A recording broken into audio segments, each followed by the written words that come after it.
نو که مریض دا کلم ته دا دعا وکړه، الله تعالی به د دې دعا په برکت باندې حضور علیه السلام فرمایي چې الله تعالی به ورته هغه مریض ته شفا ورکړي. بسم الله الرحمن الرحیم. السلام علیکم ورحمت الله وبرکاته. زمرونو او خویندو، نن درته یو داسې زبردست دعا ښیم کوم چې د مشکات شریف د حدیث نه ثابته دعا ده، او که دا دعا تاسو یو مریض ته مخامخ آمنے سامنے وویله، یو خو به په سنت طریقې باندې عمل وشي، دویمه خبره چې الله جل شانه به دې مریض ته شفا ورکوي.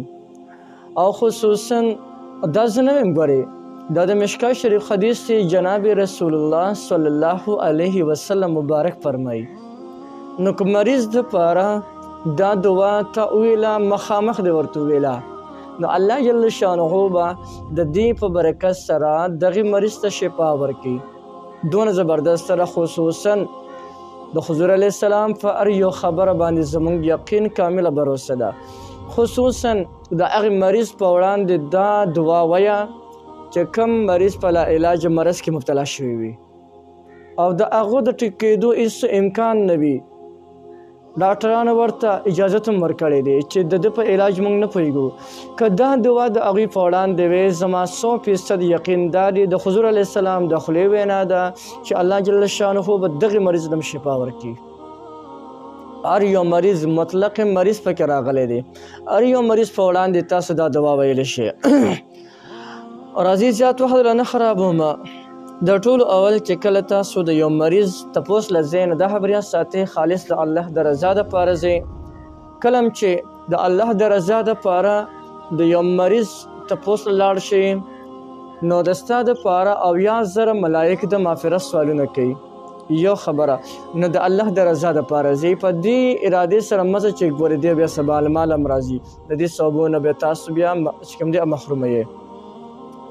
او چې کله مریض له ورشئ او مریض ته مخامخ شئ، نو د ټولو اول ورته دا دعا وایه: لا بأس طهور ان شاء الله، لا بأس طهور ان شاء الله.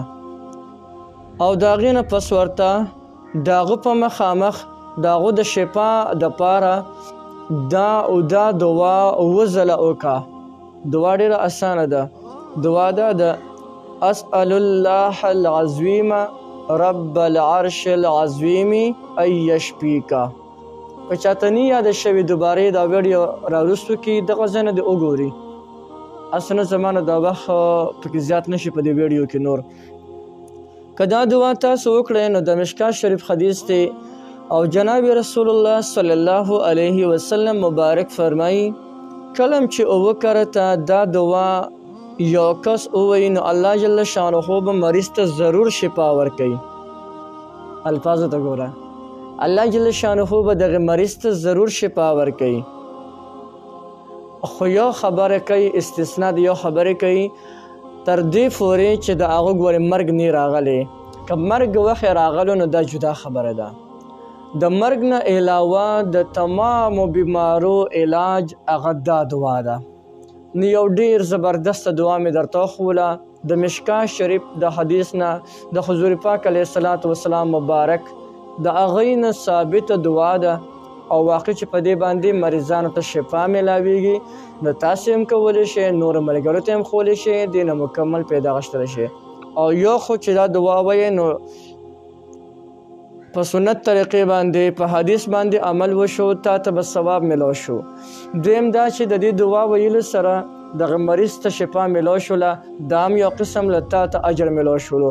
ستا نه پې هېڅ څه نه ځي، تا ته پې ثواب هم میلاویږي، مریض ته په الله تعالی شفا هم ورکوي. نو دا دعا لازما ویې.